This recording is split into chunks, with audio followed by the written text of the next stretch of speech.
Hello, everyone. Welcome to the other side of the news. Let's take a look at this weekend's Wall Street Journal for the 18th of July, 2020. Let's start with the front page. Let's see what's going on here. Big thing, U.S. eyes cutting troops in Korea. Pentagon offers Trump options to reduce forces and spat with Seoul over costs. Yeah, this is a bad idea. I just don't get it why we punish our allies, and having troops in Korea helps the United States. More it helps the Koreans, tell you the truth.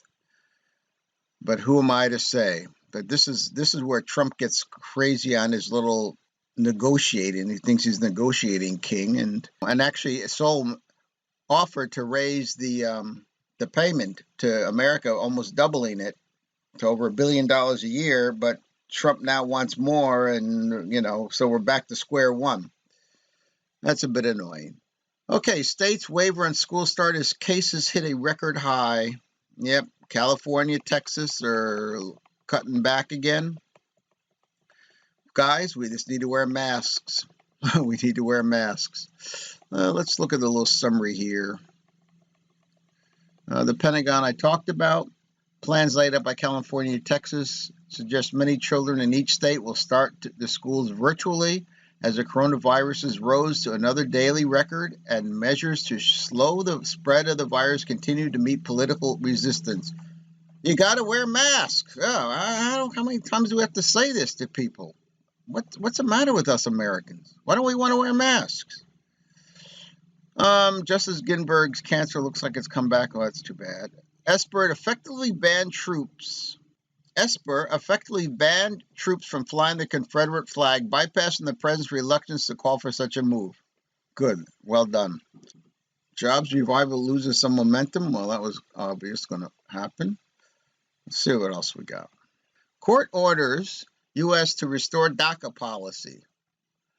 A federal court in Maryland ordered the Trump administration to begin accepting new applications to the Deferred Action for Childhood Arrivals program, ending weeks of uncertainty over whether the government would restart the policy after the Supreme Court ruled it was canceled improperly.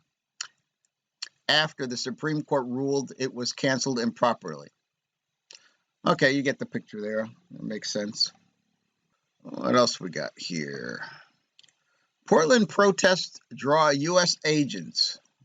They're still protesting Portland? What are they protesting Portland for? What are they unhappy about? I thought Portland was the perfect place to live. On the 47th consecutive day of protests in the city, more than 200 people marched across. 200 people. How many is the population in Portland? Well, 200 people. Give me a break. Who cares, 200 people? March across the Morrison Bridge into the center of downtown to hear a speech by a black woman who said her son had been killed by police. What? What is this, making stuff up now? Who's this woman? 200 people. What's the population in Portland? Most left after the event ended at dusk on Tuesday, but a couple walked across to the County Justice Center, where a group has gathered every night since after George Floyd was killed by Minneapolis police May 23rd. Go Minneapolis and protest. What are you protesting in Portland for, you moron? We talked about this. Basically, Esper, the Pentagon, came out with a list of approved flags, and the Confederate flag was not on there. Ooh, surprise, surprise. Economy looms larger for Trump's campaign. As grim news and bad indicators pile up elsewhere for President Trump's re-election effort, his promise to lead on economic rebound is growing in importance.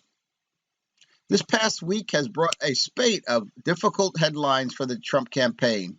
Polls continue to show him facing a large deficit against presumptive candidate nominee Joe Biden, including a new Wall Street Journal poll that gave Mr. Biden an 11-point advantage. The summer resurgence of the coronavirus continued, and more school districts around the country showed unwillingness to fully open to in-person teaching this fall, despite the president's persistent urging that they do so. Public polling shows majorities disapproving of the president's handling of the pandemic, as well as his handling of racial tensions.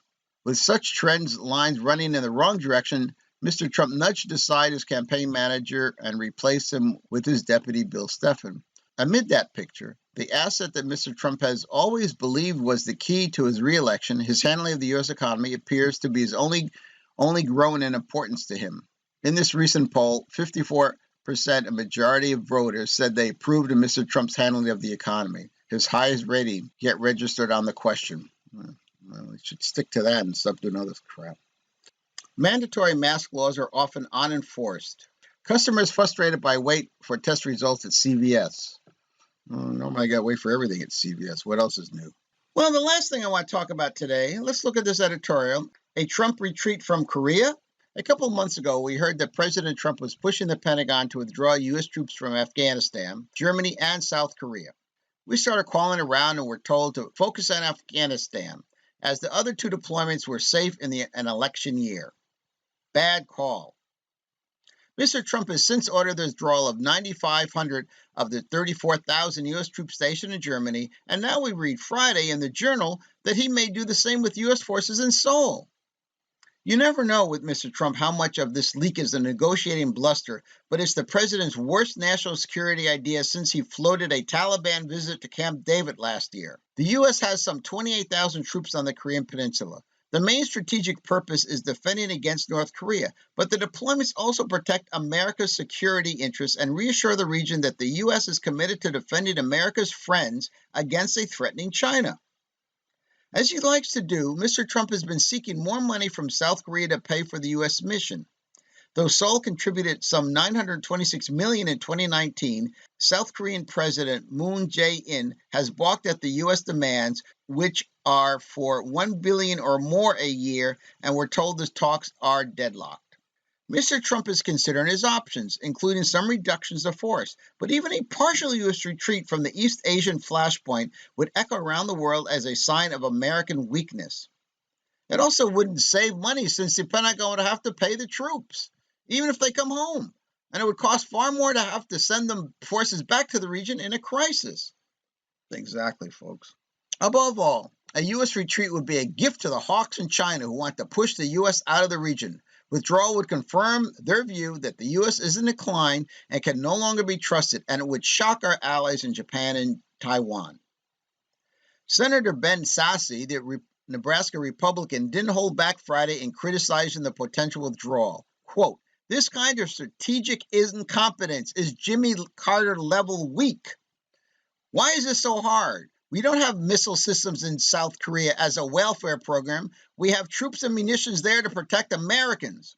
Our aim is to give the Chinese Communist leadership and the nuclear nut terrorizing these North Korean subjects something to think about before they mess with us. As for, though, domestic U.S. politics, a withdrawal certainly doesn't fit an election strategy of running against Joe Biden as a NAF who'd be eaten alive by President Xi. Mr. Biden would quickly get to Mr. Trump's right on China and foreign policy. He'd be able to quote Republicans in the Senate like Mr. Sasse who agree with him.